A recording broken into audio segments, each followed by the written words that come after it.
Hello, viewers and the learners of the Postgraduate Diploma in Environmental and Occupational Health program. In this session, we will discuss on the environmental and occupational hazards which are faced in the agriculture and allied sectors. Agriculture, as you all know, forms one of the major important occupations in many of the developing countries, but there are hidden dangers of this profession too. We will see how pesticides, fertilizers are being used, and the indiscriminate use of these fertilizers and pesticides have caused problems in the food chain, in the environmental quality, and also in the human health, causing cancers and teratogenic effects of various kind. So let us start this session first with the pesticide. So how can we define a pesticide? This is mainly to manage pest in specific crops and in specific situations. So the pesticides are also a group of chemicals that are used to control or manage the pest population well below the economic threshold level.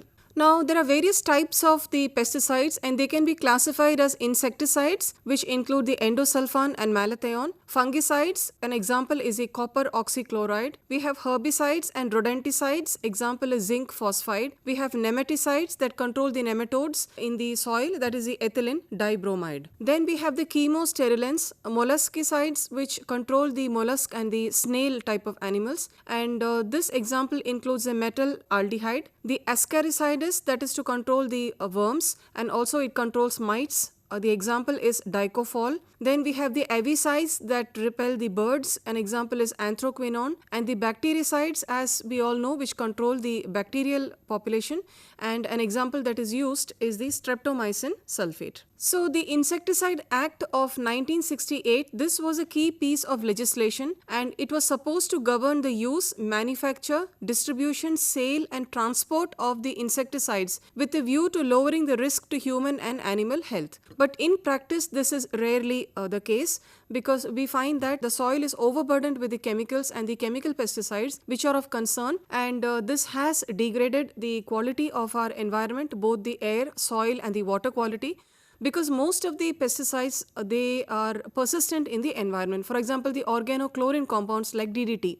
So they are persistent in the environment and they can also get accumulated in the human body fat, tissues, in the gills of the fishes, and they become bioconcentrated and of course accumulated in the food chains, causing irreversible damage, and this can persist in the body also for several years. Now, how do the pesticides, how do they land up in the environment? So as we discussed before, they are of course applied in the agricultural fields. The volatilization can occur when you apply the pesticide to a plant, then that can actually get evaporated from the plant surface, from the water or the soil to the air. Then there could be surface runoff into the surface water. Then there could be leaching of this, that is it could percolate through the soil layers and then get into the groundwater. There could be absorption of the pesticide by the plant surfaces themselves. There could be adsorption, that is whereas the surface of the plant layers could absorb the chemical. There can be degradation, that is a pesticide can also be degraded by the photochemical effect, by the action of sunlight, and bioaccumulation where the pesticides are accumulated in the bodies of organisms. And finally,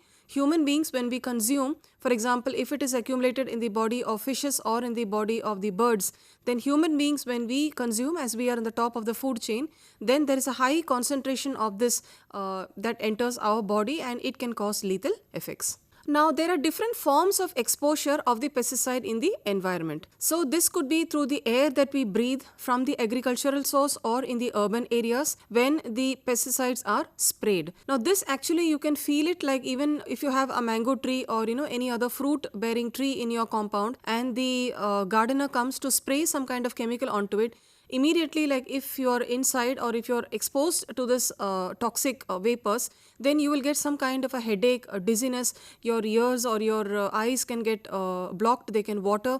These are some immediate effects. So that is because of the toxic effects of these chemicals that are being sprayed. But there are alternatives. Biopesticide and biocides can be used, which are nothing but the alternate use of the plant, and of course the animal extracts are also used. And botanicals also are used for the agricultural management. These are all natural ways and sustainable ways as to how you can control the natural pest population without causing any harm to the environment, causing any harm to the human health and also to the plant themselves. Another way is through the food that we eat. So that is why always in the market we should be careful about the food choices that we make. Fruits and the vegetables are very shiny in nature, that is they have been applied with too much of the chemicals. And then there is also exposure to the dust, that is the pesticide dust from the home, from fumigation and also from your own garden. Then by drinking water. So in places where the agricultural areas are there and the residences that are located very close to it, if excess application of the agricultural pesticides have been applied, then that can enter the groundwater system and that could be heavily contaminated, and you can also end up having many type of heavy metals in these waters. So food is a main route of contamination for people who do not work in agriculture, and even milk also has there are reports that even milk has been contaminated by the pesticide sources.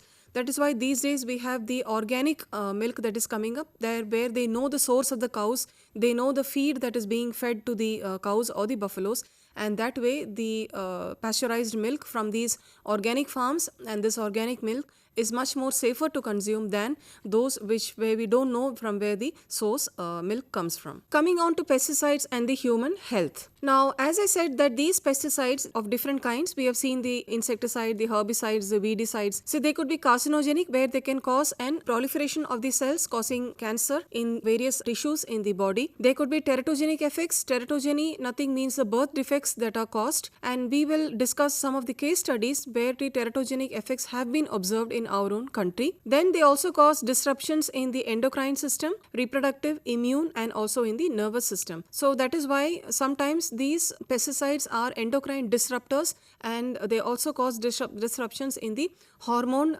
regulating mechanisms, and that is why many of the people are suffering from the hormone related diseases, which are nothing but the lifestyle diseases, also because of the effects of the pesticides or the chemicals that are entering the human body. Now, these are some of the classes of the pesticides and what kind of cancers that they cause. So, phenoxyacetic acid herbicides, they are known to cause non-Hodgkin's lymphoma, soft tissue sarcoma and prostate cancer. Organochlorine insecticides like the DDT, they cause leukemia, that is blood cancer, non-Hodgkin's lymphoma, soft tissue sarcoma, pancreas, lung and breast cancer. Organophosphate insecticides, they are known to cause non-Hodgkin's lymphoma, leukemia. Arsenical insecticides, they cause lung and skin problems. Triazine herbicides, they cause cancers of the ovary and also of the uterine cancers. So these are the direct type of the pesticides that are closely linked to causing the cancers, and that too in which part of the body, which organ of the body that is affected by the pesticide causing carcinogenic effect.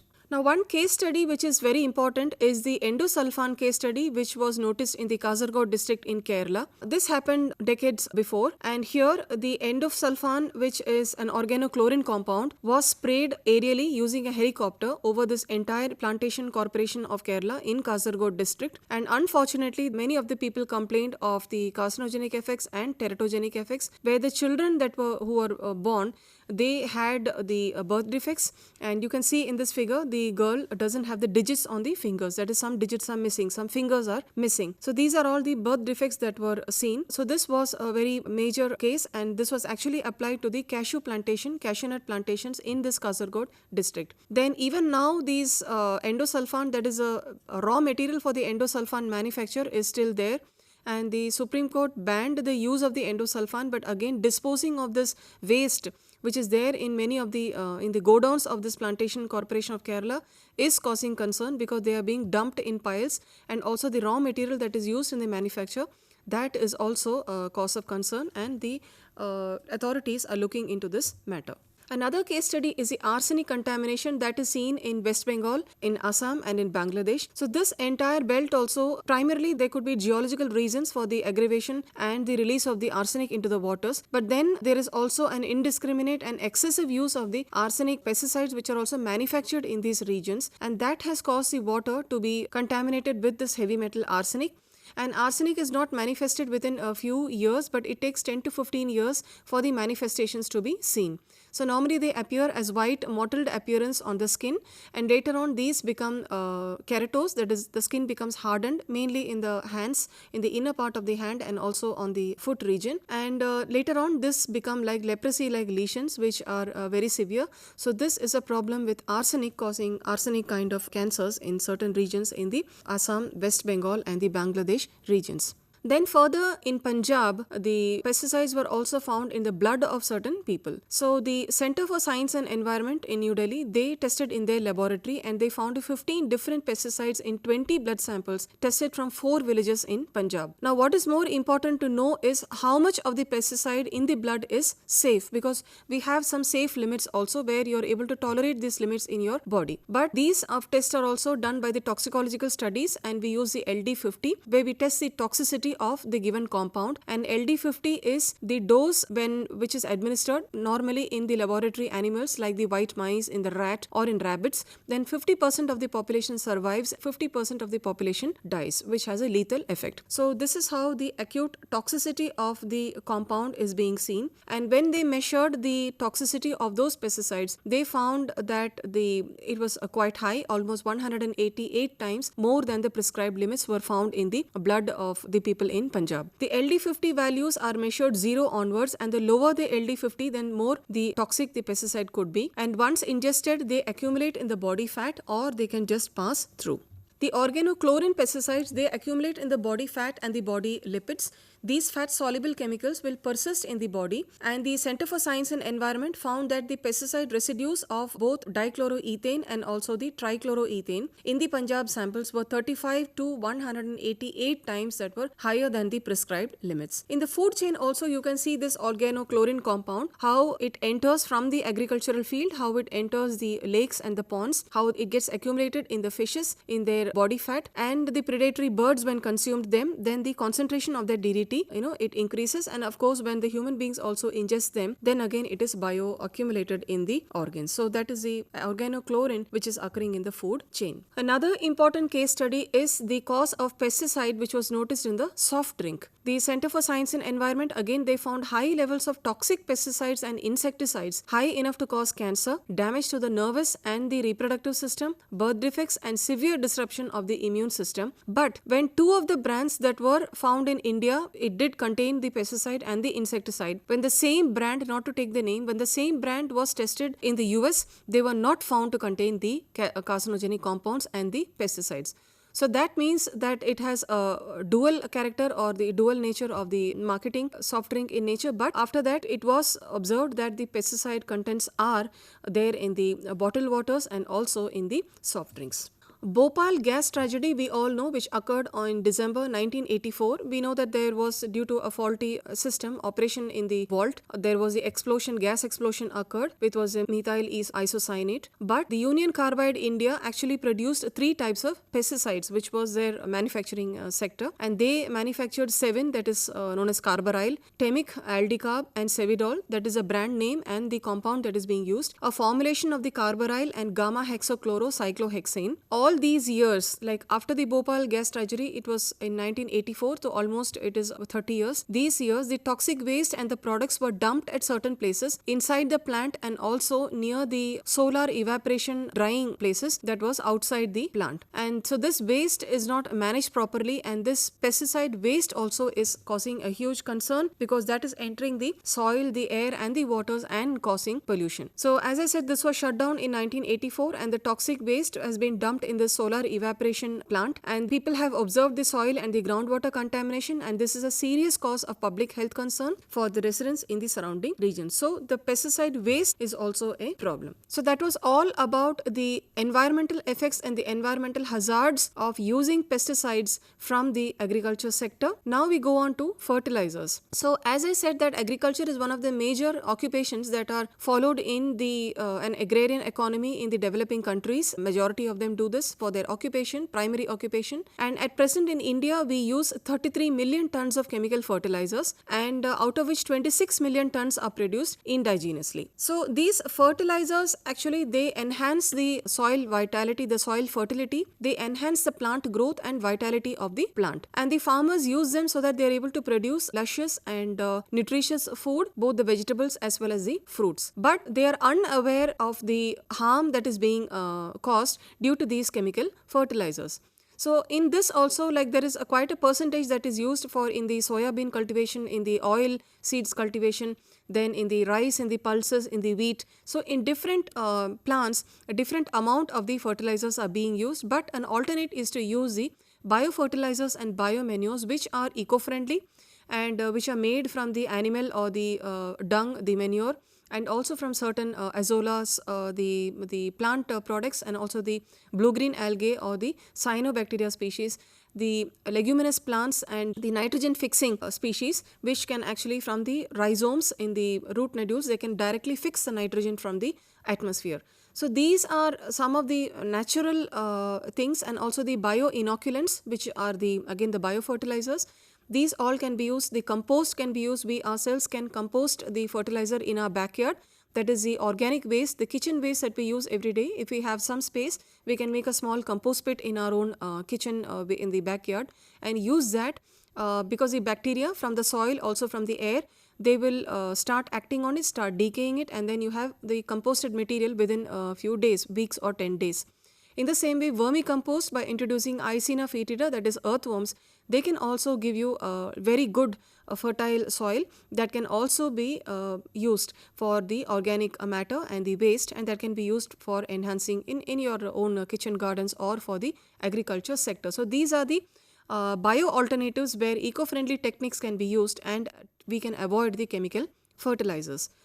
So this is a percentage, like 50 to 55% of fertilizers are used for the cultivation of rice, wheat and sugarcane, and between 10 and 15% for cotton, fruits, vegetables, cereals, oil seeds and the pulses. So although India is the world's third largest producer and consumer of the fertilizers, the average consumption of the fertilizer is only 97 kg hectare as against China, which is 345 kg per hectare. Now, when excessive fertilizers are applied on the land, as farmers normally do, then they are actually washed off from the soil surface even before the plant can uptake them. Then the excess nitrogen and phosphorus can pollute the surface waters, the nearby lakes, the ponds, through the runoff, groundwater, through leaching. And specially fertilizers like urea, ammonium sulfate, ammonium chloride, all this can reduce the soil pH, thereby causing pollution. Excess nitrogen in the soil, this can lead to soil acidification, soil salinization through the nitrification and other nitrogen transformation processes. The acidification of the soil will lead to pollution as mobilization of the toxic heavy metals can occur. Then again, overuse will make the texture of the soil hardened, that can decrease the fertility, and it can also release certain toxic greenhouse gases.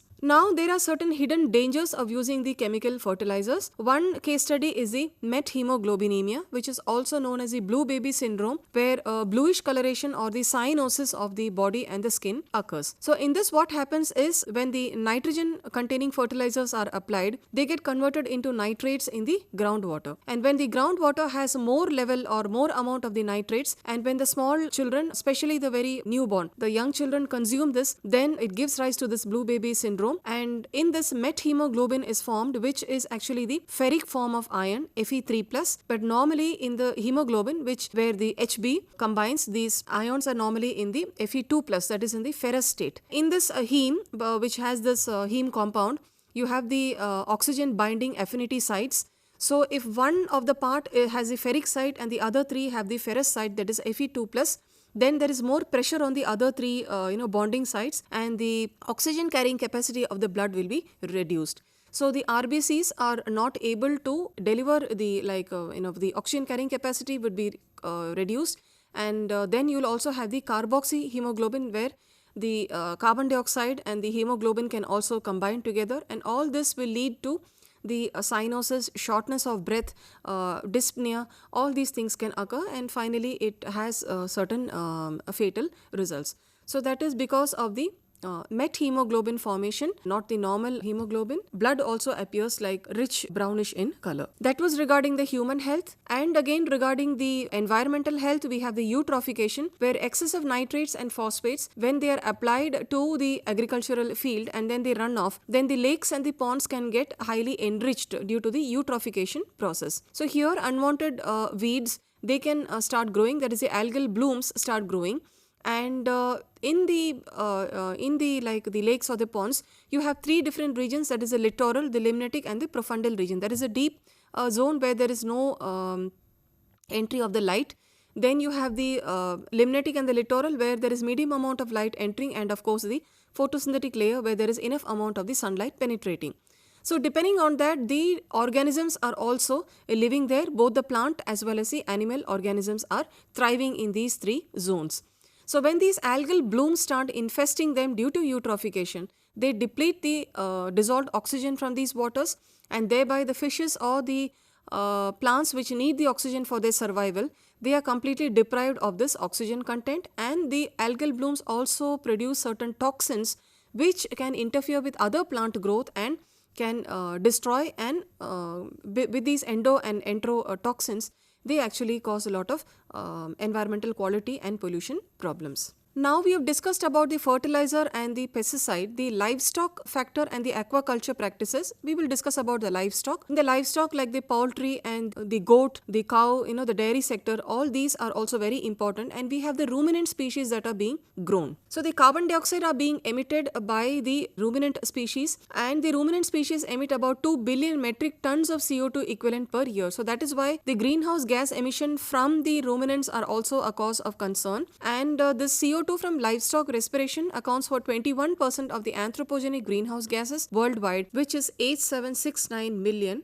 tons. Methane, the ruminants also produce, they are large emitters of the methane gas, and mainly the methane is emitted from the storage, recycling and enteric fermentation in the digestive tract of these animals. So then this also, when during the storage and recycling of the animal waste, the methane gas is produced under anaerobic condition, and thus the methane production also is quite high because of the ruminants from the livestock sector. Now overall, the environmental hazards from the agriculture sector, whether it is the application of the pesticide or the fertilizer, or from the livestock sector, what we have discussed today in the course of our lecture. There is deforestation and land degradation, that is, we are clearing the land for the pasture, for fodder extraction, expanding the agricultural cultivation for crops and on the grazing land. And then there is a widespread use of the fertilizer, as we have seen, to grow the crops like maize and soya bean, which are also used for feeding the livestock. And then there is also, because of this, by expanding the agricultural land and pastures, we are having this desertification and the land degradation problems, pollution of the soil, water and air, which are already very elaborately discussed with the help of case studies. And there is also loss of biodiversity. So very useful species,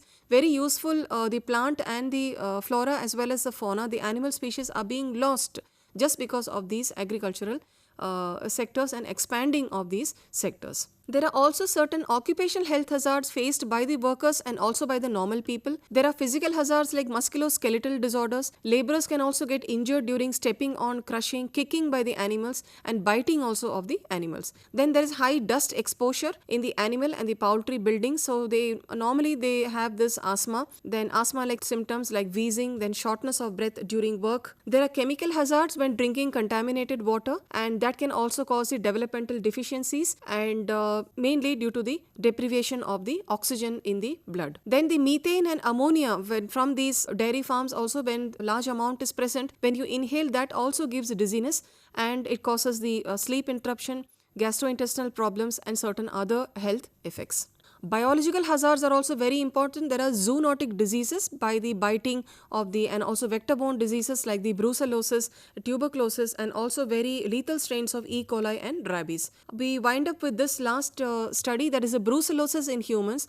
That is primarily we get this when we take unpasteurized milk, and it is due to a bacterial infection, and the symptoms are fevers, chills, weakness, there is muscle pull, there is lethargy, we have joint aches and pains, and also headaches, and that is normally due to the consumption of unpasteurized milk or milk that is not produced in a very healthy manner. So there are some management practices. Of course, we have some more. We have the rabies and leptospirosis. You have the Q fever. These are all certain diseases that are spread. Also, we have the vector-borne diseases, the zoonotic diseases by the direct and the indirect contact, and also foodborne diseases. Finally, by improving the feeding practices, breeding strategies, then reducing the enteric fermentation, improvement of the animal nutrition and genetics, better manure management by adopting biocides, biopesticides, biofertilizers, all this can help in reducing the greenhouse gas emissions and also help in the management of the pollution problems. We can also improve the energy efficiency by shifting to more energy efficient and solar heating and cooling systems. We can adopt the carbon sequestration by maintaining the cover crop and decreasing the deforestation rate by adopting afforestation by replanting the important plants which are lost to biodiversity, and also improvement in the land and the water